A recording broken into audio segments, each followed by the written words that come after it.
क्रोध में आ गए श्री रहीम जी।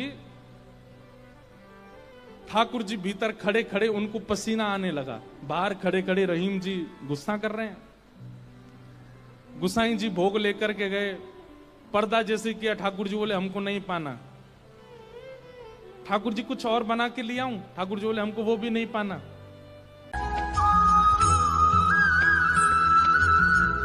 तो एक बार रहीम दास जी गोवर्धन में श्रीनाथ जी का दर्शन करने गए। एक तो अल्हड़ भेष में रहते थे, ऊपर से इनके किसी कारण से इनको मंदिर में नहीं घुसने दिया। और जैसे ये मंदिर में घुसने लगे तो लोगों ने इनको धक्का दे दिया। कहां घुसे चले जा रहे हो? यहां पर विजातियों का प्रवेश नहीं है और तुम्हारे जैसों का तो बिल्कुल प्रवेश नहीं है।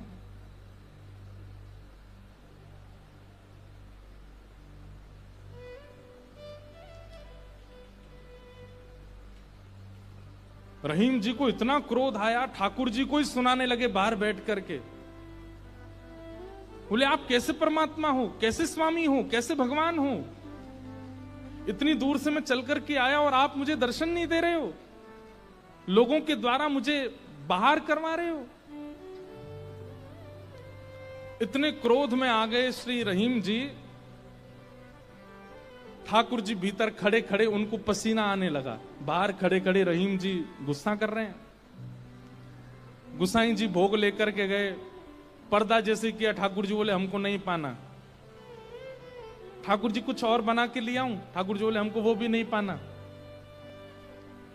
गुसाई जी को लगा ठाकुर जी बहुत नाराज हैं, 56 भोग बनाओ। 56 भोग लेकर के गए। ठाकुर जी बोले बिल्कुल नहीं पाना, हमारा मन नहीं है। स्पष्ट ठाकुर जी बता भी नहीं रहे कि बात क्या है, लेकिन जो जो गुसाई जी प्रस्तुत कर रहे हैं सबके लिए मना करते जा रहे हैं, मुझे नहीं पाना। अंत में गुसाई जी ने कहा, बोले जय जय,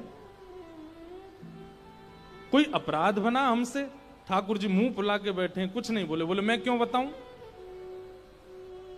गुसाई जी समझ गए, बोले कि ओहो कोई अपराध ही बना है। तुरंत सबको बुलाया। बोले भैया आज किसी का अपमान किया, किसी का अपराध किया, कुछ हुआ था क्या दिन भर में? तब द्वारपालों ने बताया। बोले महाराज आज एक आया था, वो विजातीय था, उसके वस्त्र भी अच्छे नहीं थे, वो देखने में भी अजीब सा लगा। हमको लगा मंदिर में जाके उपद्रव करेगा, इसलिए हमने घुसने नहीं दिया, हमने उसको निकाल दिया। गुसाई जी समझ गए। बोले ओहो उसी के लिए ठाकुर जी ऐसे हो रहे हैं। वो निश्चित ही ठाकुर जी का कोई परम भक्त है और उसको ठाकुर जी, वो ठाकुर जी का दर्शन करने नहीं आया था, ठाकुर जी ने उसको देखने के लिए बुलाया था। ठाकुर जी देखना चाहते थे और तुमने उसको यहां से बाहर कर दिया। अब एक काम करो। बोले क्या? सुंदर प्रसाद बनाओ, प्रसाद बना करके सिद्ध करके, वो यहीं कहीं बैठे होंगे, ज्यादा दूर गए नहीं होंगे, उनको लेके आओ। मंदिर में प्रसाद सिद्ध हो रहा था रहीम जी को प्रसन्न करने के लिए, लेकिन ठाकुर जी इतने व्याकुल हो गए। बोले अभी तो चूल्हा जलाएंगे, कढ़ाई धरेंगे, तब कुछ बनाएंगे, तब तक रहीम जी वृंदावन पहुंच जाएंगे। इतने में ठाकुर जी ने क्या किया? ठाकुर जी के सामने जो सोने की थाल में प्रसाद रखा था, ठाकुर जी ने वो थाल उठाया बड़ा सा और अपने कंधे पर रखा, खुद ही चले गए, स्वयं ही चले गए। यहां रहीम जी गोविंद कुंड पर बैठे थे, खूब गुस्सा हो रहे थे, ठाकुर जी को भली बुरी सुना रहे थे। लेकिन जैसे ही देखा गिरिराज पर्वत से उतरते हुए श्याम सुंदर आ रहे हैं, और झांकी कैसी है, कटिकाचनी पहनी है, मोरपुच्छ पहना है, जो स्वरूप ठाकुर जी का ऐसा रहता है, हाथ में वंशी लेकर के, और ठाकुर जी यहाँ कंधे पर विशाल थाल लेकर के ऐसे उसको संभालते हुए ठाकुर जी आ रहे हैं। आहा, रहीम जी के लिए रहीम दास जी ने उसी समय ठाकुर जी की छवि का वर्णन किया, बहुत सुंदर। क्या वर्णन करते हैं? कैसे लग रहे हैं श्याम सुंदर? आहा,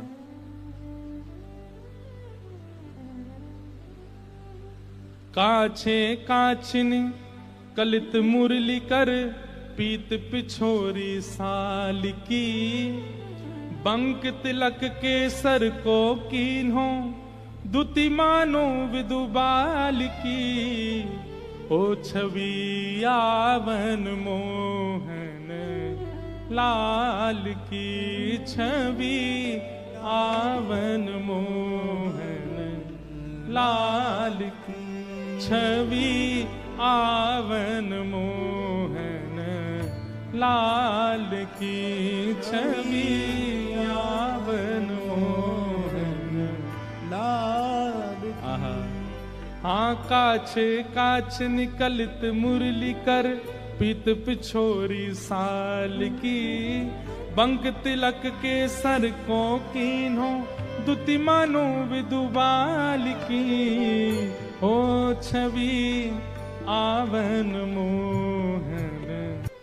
अरे मोह कोई वेद ध्वनि ब्रज में सुनावे तो मेरे कान इतने रीझे ना आए, लेकिन कोई प्रेम आसक्त है करके मुंह को घोरी घोरी गारी सुनावे सो मैं तो वह के सामने प्रकट है जाऊं। वाह हो छवि आवन मोहन लाल की छवि आवन मोहन लाल। और थाल सामने रख करके ठाकुर जी वहां से अंतर ध्यान हो गए, लेकिन रहीमदास जी की स्थिति ऐसी वो तो उसी छवि में छके हुए बैठे हैं, थाल सामने रखा है। इतने में गुसाई जी अपने असंख्य सेवकों के साथ खूब सारा प्रसाद बना करके लाए। रहीम जी के पास जैसे ही पहुंचे तो देखें यहाँ तो पहले से ही थाल रखी, और ये वो थाल है जो श्री जी बाबा की है, श्रीनाथ जी की है। नेत्र बंद हैं और एक कोई सामग्री लेकर के प्रेम से रहीम जी पा रहे हैं। गुसाई जी बोले रहीम जी ये थाल आपके पास आई कैसे? आहा बिसरत नाही सखी मोमन सो चितवन बैन विशाल की। बैन मतलब बैन कहीं कहीं ये अधर का जो अंतिम छोड़ होता है इसको बैन कहते हैं। ठाकुर जी के ये कैसे बोले इतने मधुर हैं कि जब ये ठाकुर जी मुस्काते हैं ना तो वो जो अंतिम छोड़ है वो इतना प्रिय लगता है ठाकुर जी के मुखमंडल का कि वो मेरे नेत्रों से जा नहीं रहा है। विसरत नाही सखी मोमन सो चितवन बैन विशाल की। नीकी हसन अधर सधरन छवि छवि सुमन गुलाब की। ओ छवि आवन मोहन लाल की छवि आवन मोहन लाल की। और जल सो डार दियो पुत्रिन पे डोलन मुक्ता माल की। जल सो डार दियो पुत्रिन पे डोलन मुक्ता माल। आप मोल बिन मोलन डोले बोलन मदन गोपाल की। आप मोल बिन मोलन डोलन बोलन मदन गोपाल की। हे छवि आवन मोहन लाल की छवि आवन मोहन लाल की। आहा आप मोल बिन मोलन डोलन बोलन मदन गोपाल की। इतने मूल्यवान श्री ठाकुर जी यहाँ पर बिनमोल की तरह डोल रहे थे, बोल रहे थे, चल रहे थे, बैठे थे। गुसाई जी को बता रहे हैं रहीम जी इतने मूल्यवान ठाकुर जी यहाँ पर बोल रहे थे, डोल रहे। देखो वो चरण चिन्ह दिख रहे हैं, यहाँ देखो, यहाँ से चंदन की सुगंधी आ रही, यहाँ बैठ गए थे आके और ऐसे मधुर स्वर बोल रहे थे कि अब मैं किसी और को सुनना नहीं चाहता उनके आगे। अरे यह स्वरूप निरखे सोई जाने।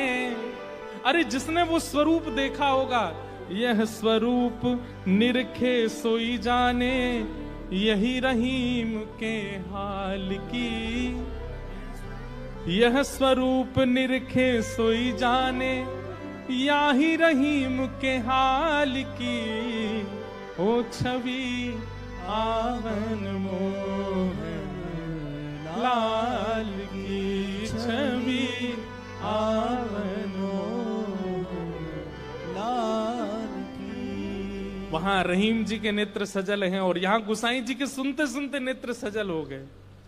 वाह ठाकुर जी आपकी लीला। यहां हम इतनी सामग्री सिद्ध कर रहे थे रसोई में, लेकिन आपसे इतनी प्रतीक्षा भी नहीं हुई, आप अपनी थाल लेकर के आ गए और ऐसी लीला करके गए रहीम दास जी के पास आकर के। ऐसे हमारे ठाकुर जी। वृंदावन धर्म, अर्थ, काम और मोक्ष सबसे परे है। वृंदावन के लिए तो केवल प्रेम जागृत हो जाए चित्त में, अत्यंत प्रेमी हो जाओ आप, और वो प्रेम ऐसा छकेगा। आप प्रेमी हो गए, इसका प्रमाण क्या है? अरे श्याम वर्ण की कोई वस्तु कहीं दिख जाएगी, ऐसा लगने लगेगा ये कितने सौभाग्यशाली कि इनका श्याम वर्ण है, कृष्ण ने अपना वर्ण दे दिया है। किसी में दोष नहीं दिखेगा, सब में गुण दिखने लग जाएगा। मौन रहने का मन करने लगेगा। जब जब कृष्ण नाम ध्वनि होगी, ताल कैसी, स्वर कैसा, राग कैसा, उस पर ध्यान नहीं जाएगा, बस नृत्य करने का मन करेगा। वाणी गदगद हो जाएगी, सुनते सुनते कथा नेत्र सजल हो जाएंगे। प्रेम के बड़े लक्षण हैं, वो सब लक्षण धीरे धीरे प्रकट होने लग जाएंगे। बस वो प्रकट होने लग जाएं, फिर उसके बाद कहीं और मत रहिए, फिर तो वृंदावन आ जाइए, क्योंकि और कहीं रहेंगे तो पागल घोषित कर दिए जाओगे। केवल वृंदावन स्वीकार करेगा फिर। हो छवि यावन मोहन लाल की, छवि